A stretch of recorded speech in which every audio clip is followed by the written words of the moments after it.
All right, we have the outer crankshaft pulley has already been removed, and we have the replacement. So we're going to apply anti-seize.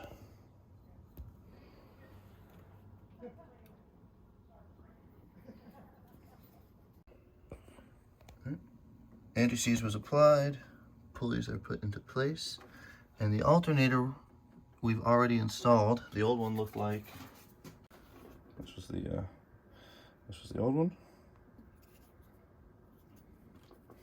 So the new one just pops right on. Reused the split washer and the nut.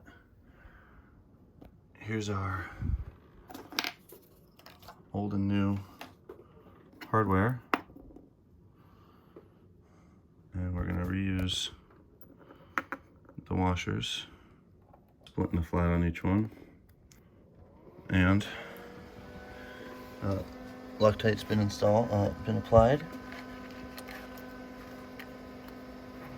And if it's lined up, yep, they go right in.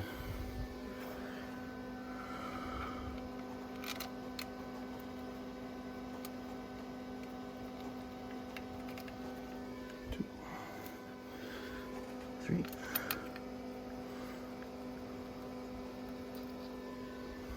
And four.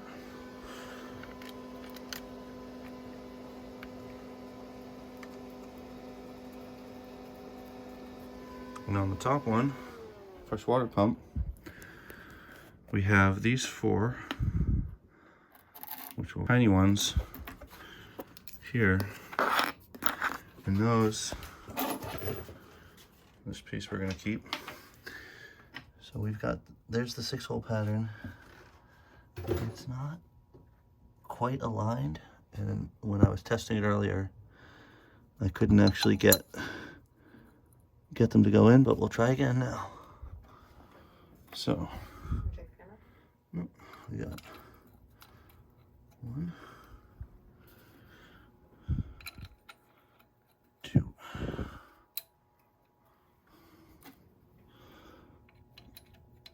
3, 4, and then we've got these little ones, which I don't think are going to go in.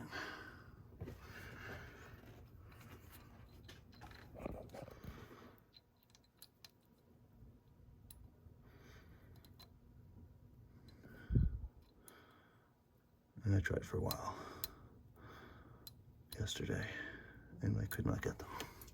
But they don't look particularly structural.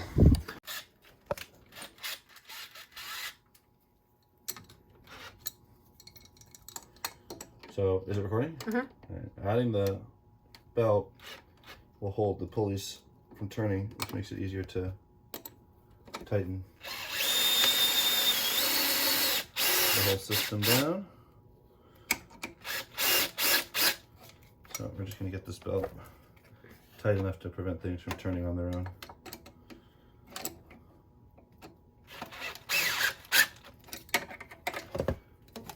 Which that'll certainly do. And now we can come around and tighten these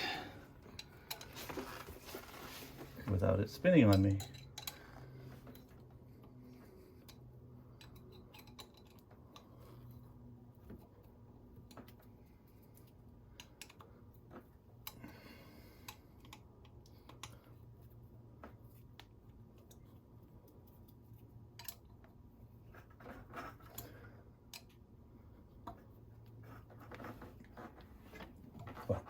Without spinning too much. Try not to start the engine by mistake.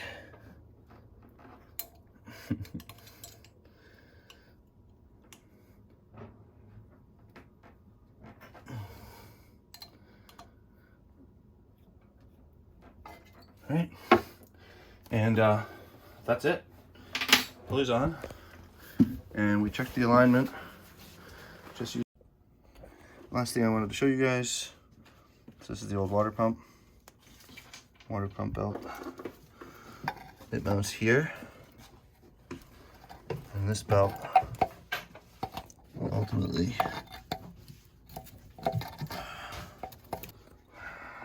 go like that.